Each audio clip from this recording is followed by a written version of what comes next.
Bonjour peuple congolais.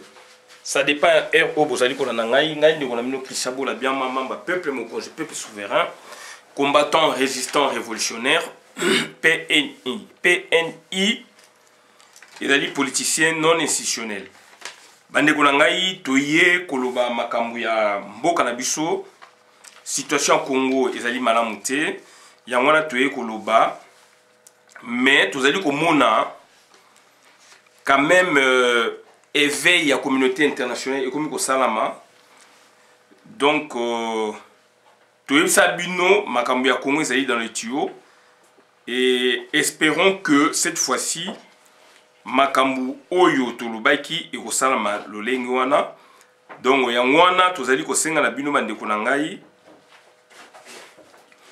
bolanda vidéo na biso vraiment na bokebi penza bosala ba recherche oyo esengeli. Et donc, tu peux expliquer bino malembe makambo ndenge ezali kokende yango wana bandeko na ngai oyo ezali situation pour na Congo ezali situation oyo esengeli tolandela na malembe penza na bokebi pe parce que communauté internationale ndenge ezali wana bandeko na nga boyeba yango ezali ko travailler pour la solution pérenne ya Congo. Solution pérenne, c'est-à-dire une solution donc durable ya Congo. Bande konanga c'est très important. Yangwana c'est très important yangwana bande konanga ito sengi na bino bozala donc attentif ensemble pour la situation ya Congo et esengeli bo landela yango pe ndenge esengeli bande konanga yi. Na yango to senga na bino avant de démarrer toyo kanano loyembo monene ya la Zaïroise puisque la Zaïroise nde mutu esengaki biso la Zaïroise nde tata yango nde maman la Zaïroise nde pesa biso vision nationale et to perdre vision nationale wana depuis que donc Congo lelo est commis donc occupé. Yango wana bandeko na ngai tozali kotiela bino la Zaïroise pour la besoin de la cause donc voilà tout là ensemble.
Et justice, c'est travail.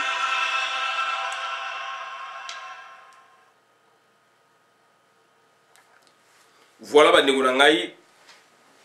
Donc, tu es aussi la vidéo concernant accord militaire entre États-Unis d'Amérique na Rwanda. Bandeko na ngai. La première lecture, choqué aux alliés équilibrés, au commun que donc aux États-Unis et côté liba rwandais. Beaucoup de monde neti États-Unis et côté liba rwandais. Yango il faut talango na lisu mususu. Donc il faut talango na lisu mususu pour nous comprendre et loko nini oyo États-Unis et sali pour na zone. Et loko nini États-Unis sali pour na donc Paul Kagame pour la Rwanda. On ne parle même pas de Paul Kagame pour la Rwanda et pour l'avenir ya Congo. Donc on te lobby que les États-Unis sont une solution pérenne. États-Unis lelo ekoksi 3 ans basalaki signé accord militaire na Angola. Toyebisa bino États-Unis ebotola Rwanda Imperium epesa na Angola. Et boni lelo États-Unis ekomi kolanda Rwanda pona epesa ye Imperium. Et pona ba signé ba accord militaire Imperium te me po ba signé ba accord militaire. Différence nini ezali na kati entre les deux pays. Du point de vue, il y a un accord. Est-ce que l'accord militaire aux États-Unis a signé en Angola, et les même accord militaire aux États-Unis, les loyaux a signé donc récemment. Est-ce que le même accord militaire aux États-Unis a signé dans Rwanda? Voilà la question que s'est posée. Et pourquoi les États-Unis ont ça c'est la différence, mais pourquoi les États-Unis ont donc voilà, c'est très important. Donc avant de compter dans le dossier, puisque les États-Unis ont rappelé donc na gouvernement Oyo, na président Félix Antoine Tshilombo, ça la réforme et armée. Réforme et armée, est-ce que na accord ezan eloko moko ezelo komoko ti. Donc bandeko na ngai donc bona na biso na bokebi penza. Bonjour makamna biso avec donc réserve boke ni kosala ba recherche yango na bandeko na ngai toko tiela bino donc toko luka totanga ensemble bandeko na ngai accord wana coopération. Les États-Unis et le Rwanda signent un nouvel accord militaire, donc c'est qu'il y en avait un autre.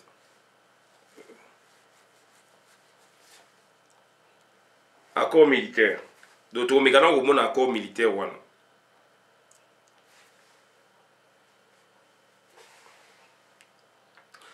Coopération, les États-Unis et le Rwanda signent un nouvel accord militaire. Et ça a mis dans l'agence, donc, agenceecofin.com. Agenceecofin.com. Le Rwanda et les États-Unis ont signé jeudi 28 mai. Un accord pour améliorer leur coopération dans les domaines militaires. L'annonce a été faite par le ministère rwandais des Affaires étrangères dans un communiqué publié cette semaine. Voilà, donc, tout ça déjà, donc, on a moins d'éléments. Je me répète, agence Ecofin. Le Rwanda et les États-Unis ont signé jeudi 28 mai 2020 un accord pour améliorer leur coopération dans le domaine militaire. L'annonce a été faite par le ministère rwandais des Affaires étrangères dans un communiqué publié cette semaine. Et les autres, vous allez donc les 4 donc ça dit Sinyango il n'y a même pas une semaine. Et Batumushushu, la première lecture de Tolobi, Sogo au Landi Boué, et qu'on dérangeait yo parce que au moment où les États-Unis a Donald Trump a appuyé Rwanda pour ne pas casser Congo. Ce n'est pas ça. Ce n'est pas ça, Bandego Nangaï. L'annonce, donc, ça dit, elle est pour améliorer coopération, un accord pour améliorer leur coopération dans les domaines militaires. Accord pour améliorer leur coopération dans les domaines militaires.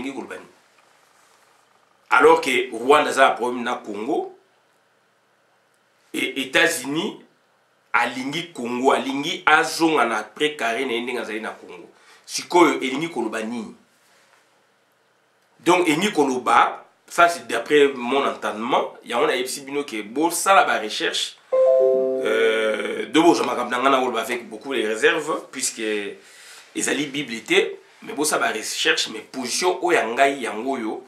Donc États-Unis d'Amérique et déclara Najit Tibor a déclaré yango tant que ça allait tourner héros donc héros africaine ayaki na Rwanda a quitté na Congo a sali déclaration Najit Tibor sous-secrétaire d'État aux affaires africaines alors bah qui bouille que donc c'est-à-dire États-Unis et ko protéger Congo loko les protéger Israël boyo kanga malamu ndeko na ngai fongola mato yoka malamu Najit Tibor baloba boyeke États-Unis eko protéger Congo oya biso lokole protégeaka Israël bandeko na ngai. Donc c'est-à-dire États-Unis comptent beaucoup sur la paix dans les Grands Lacs. Tu vois ça binota batindaki donc Peter Fan. Oni atindaki un chinois, ti le chinois yate Peter Fan à Kenya. Tolobaka donc est-ce que coexistence pacifique et au salama entre la Chine et les États-Unis donc s'agissant makambu ya Congo. Tout le monde a donc Peter Fan Akei batine en Afrique de l'Ouest, chinois na ambassadeur ba nommé na Anthony Guterres ti lope ayate. Ya mwana ba ndeko nanga donc makambu esengeli ko comprendre que bazo luka ba solution na yo pe ndeko zo luka ba solution, toujours luka ba solution pérenne durable na zone Grand Lac et surtout na Congo oya biso. Est-ce que accord militaire wana bango ezali ko améliorer situation militaire, mais est-ce que accord militaire oyo Angola ba signé na États-Unis za ndenge moko na oyo Rwanda signé? Non. Oyo Rwanda signé donc elle pour ko améliorer ba conditions, mais oyo il y a Angola là c'est l'Angola joue le rôle, il y a gendarme donc, de l'Afrique, gendarme du monde, donc c'est-à-dire représentant les États-Unis en Afrique. Puisque dans l'accord na Bango, il est bien clair que Angola et Kota na Congo à tout moment, ce qui Congo est agressé. Ce qui Congo est allé agressé, donc Angola a Kota d'après la résolution 2348. Cette résolution a été obtenue grâce à Yabam américain Kakabango. Donc, il y a des solutions, il y a des situations où ils allaient donc travailler, ils allaient une stratégie pour améliorer la situation ya Congo. Dans la correspondance Moussoussou, donc makambu ya génocide ya Rwanda. Ndenge Angola, génocide ya Rwanda, ndenge Angola, Rwanda a comme ça donc et comme une réflexion internationale. Et comme une réflexion donc internationale. Il y a remise en cause. Remise en cause, il y a ambassadeur anglais na ambassadeur américain. Tout ça est dans le cadre géopolitique. Tout ça est dans le cadre géopolitique. Bino Bolandi, procureur, il y a ces pays, Bensouda, Mwasiwana, Gambienne, a aussi déclaré l'équipe de la France 24 que massacre et Ituri, donc ils ont relevé la compétence naïe. Soma va confiner Sili à Otina Batunae et puis donc baza instruit déjà le dossier. Ils ont dit crime donc contre l'humanité. Tout ça dans la zone ONU, CPI, États-Unis, communauté internationale dont les États-Unis en tête, ils ont une solution pour le Congo et Téléma. Pour le Congo et Zoa Bosomi naïe. Bien sûr, on peut voir un intérêt na bango mais bazali ko sala yango pona Congo et zo bosomi na ye. Yango na biso bandeko tozali ko tuna boye. Est-ce que yo Congolais aussi on comprend de loko wana? Et quand est-ce que accord militaire ya Congo na États-Unis et kokomaka? Et kokomaka mokolo oyo tokozwa président ya malamu puisque o azali wana azali usurpateur, c'est un tintin. Et kokomaka mokolo oyo mboka na biso donc c'est-à-dire ekobenga na bapaya. Mais du moins l'action internationale autre za komona donc bandeko na ngai donc ebandi déjà ko anéantir donc au Rwanda ko anéantir Uganda voilà. C'est très important. Donc, deux États-Unis s'affrontent. Deux États-Unis s'affrontent dans le Congo. États-Unis business, il y a Donald, il y a Bill Clinton, na moi sinae, donc na Tony Blair, anglo-saxon. Na États-Unis État, il y a Donald Trump. Deux États-Unis s'affronter. Donald Trump a bengani, donc il a gagné dans ce sens, a bengani États-Unis business na Congo. Au etika les aba poche, il y a résistance. Mais il y a toujours une solution pour couper en haut. Au comment Donald Trump te, au comment Bill Clinton te, Tony Blair te, bango wana ba telemi ba ko beta masas non. Donc au aura be gorgère, au aura batuba boye, batuba koti. Donc il y a des multinationales au ba travailler kana bango. C'est très important. Madame Tozali Koloba. Deux États-Unis s'affrontent. Pourquoi ces accords militaires? Différence ni existe entre accords militaires il y a Angola na États-Unis et puis accord militaire il y a Rwanda na États-Unis. Accord militaire il y a Rwanda na États-Unis. Donc là, Rwanda na États-Unis, il s'agit d'impérium.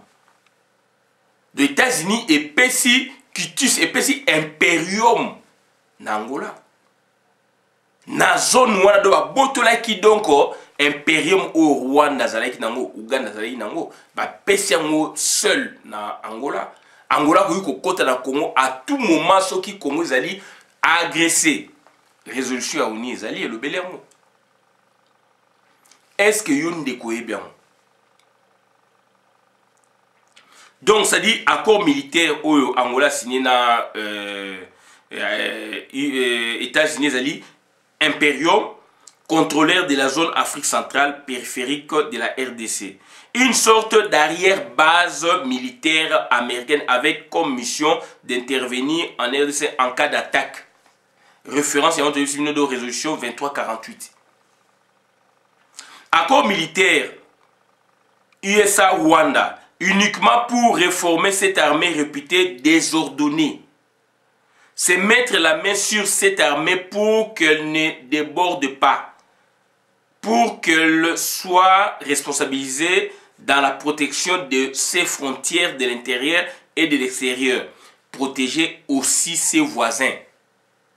Mais ne pouvant tenter d'intervenir chez les voisins si elle n'est pas invitée. De ne pouvant intervenir chez le voisin si elle n'est pas invitée.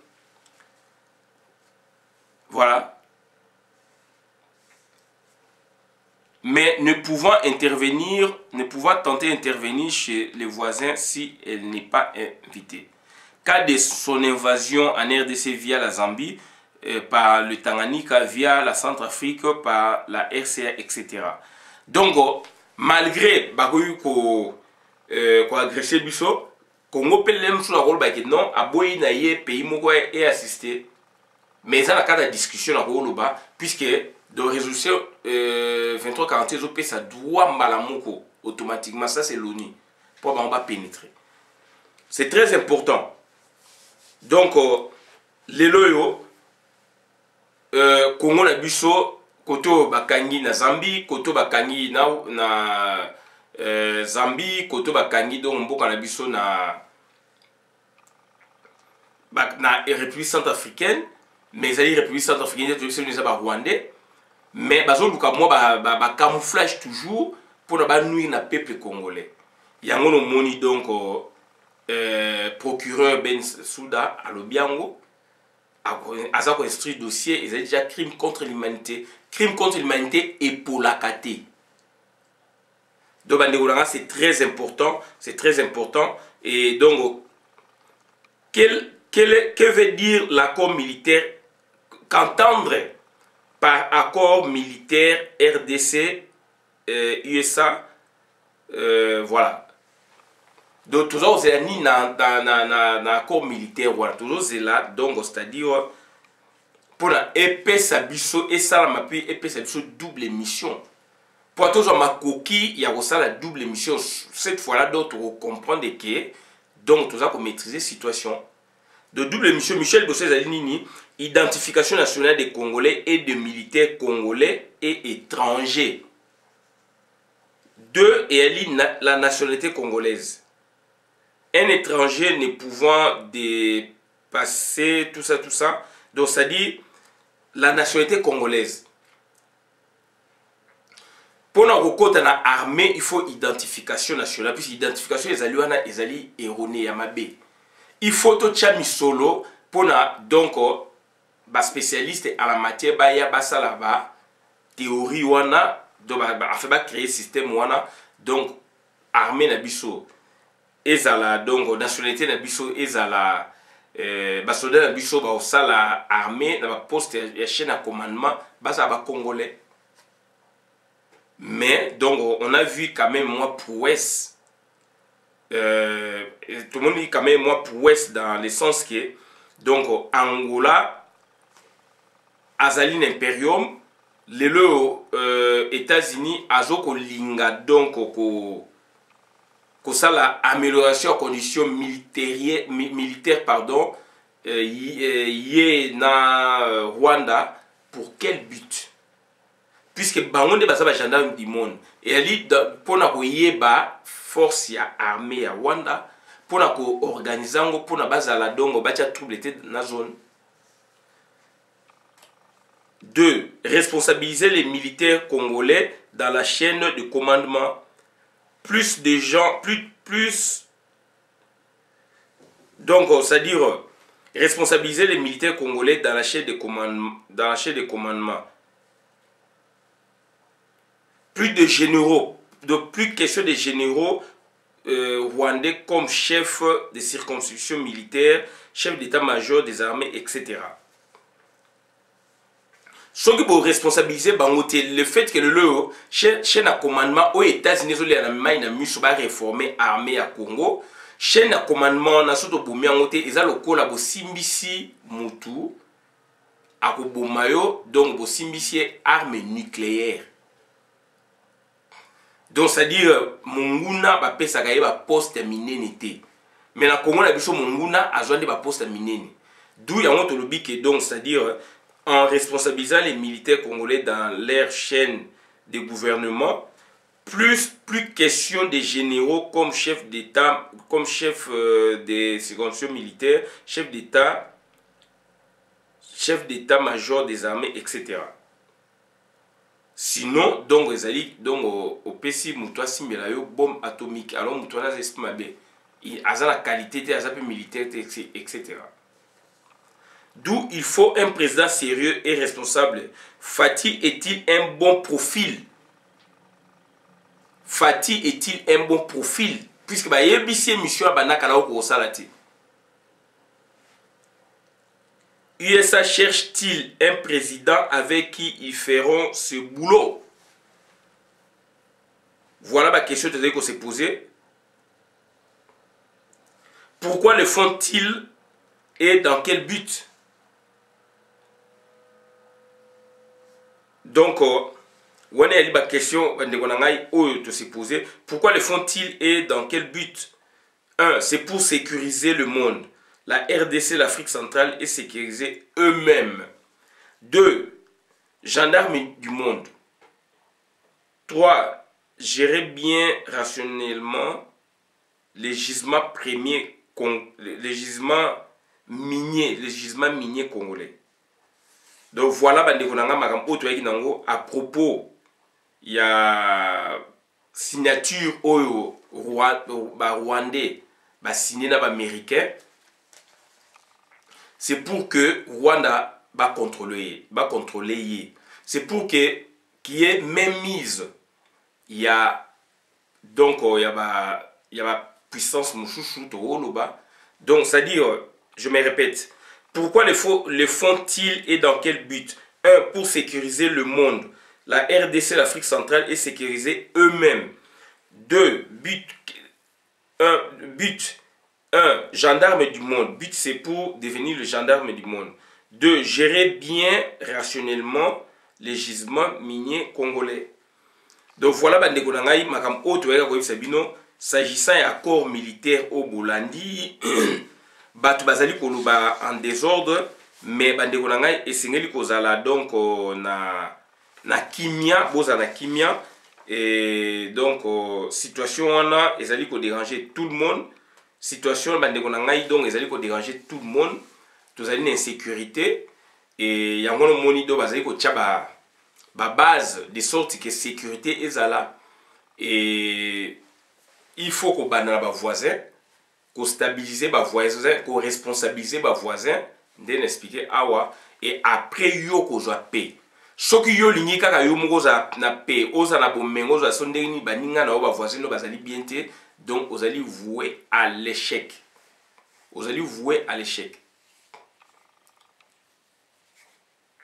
Donc voilà bandeko na ngai oto ya ko bisa bino ngwana to suki abona na vidéo madame na compte communauté ngai Christian Bola Biama membre peuple mokozi peuple souverain combattant résistant révolutionnaire PNI et les politiciens non institutionnels. Donc il y avait deux États-Unis qui s'affrontaient au Congo et dans l'Uroyo donc ndenge tozo kene donc etikali États-Unis moko ya Donald Trump. Malgré donc au président no protocolaire azali ko hésiter pour na kosa makamu o ba meke bazo senga ye puisque azali ko banga Hippolyte Kanambe mais du moins ambassadeur des États-Unis ya États-Unis na Angleterre ba outi ko remettre en cause donc journée internationale sur le génocide ya Rwanda. Donc ba remettre en cause puisque ça ba Rwandais kaka ba outu ba bomai ba tutité ba tuti aussi ba boma ba outu. Donc ils a déjà revers moko azui Lelo Ben Souda, donc procureur, il y a CPI, à l'objet en la France 24, donc Azali déjà travaillé sur crime contre l'humanité, et Azali déjà retenu, donc Mikolo Mizali Koyaka, Makamnan, de bande konanga, et Kozala donc catastrophique. Il y a un bande konanga, il y a un senga nabino, bolingo, bobo, tout na kat nabino, donc tous à ensemble, tout battre la paix, banzoto, et puis il faut que tu aies pression. Mode d'abisso, il y a contribution d'abisso, il y a un mode d'abisso à travailler, il y a pression. Il y a un bande de donc tous ensemble, Nabolingo, vraiment, il y a Tatanzambe. Mboka d'abisso, il y a un monnaie, sacré. Donc, Kalaté, tout le monde a lumière, Kalaté, et Kozala, donc, on a développement tentanculaire. On a également, merci.